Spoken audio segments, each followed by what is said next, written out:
जलालुद्दीन रूमी एक सूफी फकीर हुआ है और दुनिया में बहुत थोड़े से लोग इस कीमत के हुए हैं जितनी कीमत का जलालुद्दीन रूमी। जो दरवेश ज्ञान है उसकी ईजाद जलालुद्दीन रूमी ने की थी, उसे हुए 1200 साल हुए हैं। यह आदमी अनूठा था, इसने परमात्मा तक पहुंचने के कई अनूठे मार्ग खोजे, कई अनूठी विधियां खोजी। दरवेश नृत्य उसका दान है और दरवेश नृत्य से इतने लोग परमात्मा में प्रविष्ट हुए हैं जितने किसी और विधि से कभी नहीं। क्योंकि उस नृत्य की बड़ी खूबी है और वह खूबी यह है कि जब शरीर घूमता है घूमता ही चला जाता है। एक घड़ी आती है कि जब शरीर बिल्कुल एक चाक की तरह हो जाता है, लेकिन जब भी कोई चाक घूमता है तो बिना कील के तो नहीं घूमता, बिना कील के तो कोई चाक घूम ही नहीं सकता। गाड़ी का चाक घूमता है तो एक कील पर घूमता है और यह द्वंद्वात्मक है। चाक घूमता है, कील ठहरी रहती है। अगर चाक और कील दोनों ठहरे हों तो पता करना मुश्किल है कि कौन सी कील है और कौन सा चाक है। क्योंकि दोनों एक जैसे होंगे, फर्क कैसे करोगे? इसलिए जलालुद्दीन रूमी ने एक तरकीब खोजी कि शरीर को चाक की तरह घुमाओ, उसको इतना घुमाओ कि जो भी शरीर का है वह सब घूमने लगे।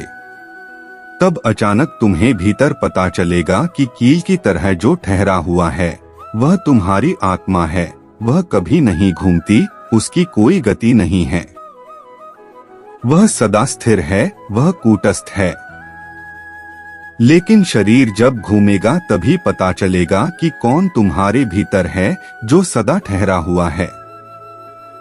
तो सूफी दरवेश रात रात भर घूमते रहते हैं, 6 घंटे पूरी रात घूमने में बिता देते हैं। इस घूमते ही घूमते अचानक बोध होता है उसका जो नहीं घूमने वाला है। और इस बोध के लिए विपरीत को जानना जरूरी है। जैसे हम सफेद रेखा खींचते हैं, काले तख्ते पर उभर कर दिखाई पड़ती है, सफेद दीवार पर खींचो दिखाई नहीं पड़ती। तुम्हारी आत्मा तुम्हें दिखाई नहीं पड़ रही है क्योंकि शरीर भी थिर मालूम पड़ता है और आत्मा भी थिर है, दोनों घोलमेल हो गए हैं। दोनों को अलग करने की जलालुद्दीन रूमी ने बड़ी कीमिया खोजी है कि शरीर को इतना घुमाओ, शरीर को इतनी गति दो कि वह चाक हो जाए। उस चाक की स्थिति में, विपरीत की मौजूदगी में तुम्हारे भीतर ठहरे हुए का अनुभव होगा। कंट्रास्ट, विपरीत तत्क्षण दिखाई पड़ जाएगा। वही तुम हो जो कभी नहीं घूमता। संसार चाक है, शरीर उसका हिस्सा है। तुमने शायद ख्याल नहीं किया कि संसार में सब चीजें घूम रही हैं। चांद घूम रहा है, सूरज घूम रहा है, पृथ्वी घूम रही है, तारे घूम रहे हैं। अब वैज्ञानिक कहते हैं इलेक्ट्रॉन, न्यूट्रॉन घूम रहे हैं, सब चीजें घूम रही हैं। जगत में कोई चीज स्थिर नहीं, सिर्फ परमात्मा स्थिर है। लेकिन उस स्थिर का तुम्हें कैसे पता चलेगा? उसके पता चलने का एक ही उपाय है, तुम्हारे भीतर संसार का जो हिस्सा है वह घूमे तो तुम्हारे भीतर जो परमात्मा का हिस्सा है स्थिर कील की भांति उसका तुम्हें पता चल जाए। इसी जलालुद्दीन रूमी का यह गीत है। यह कोई कवि नहीं है, रूमी ऋषि है। ऋषि और कवि के फर्क को ख्याल में ले लें।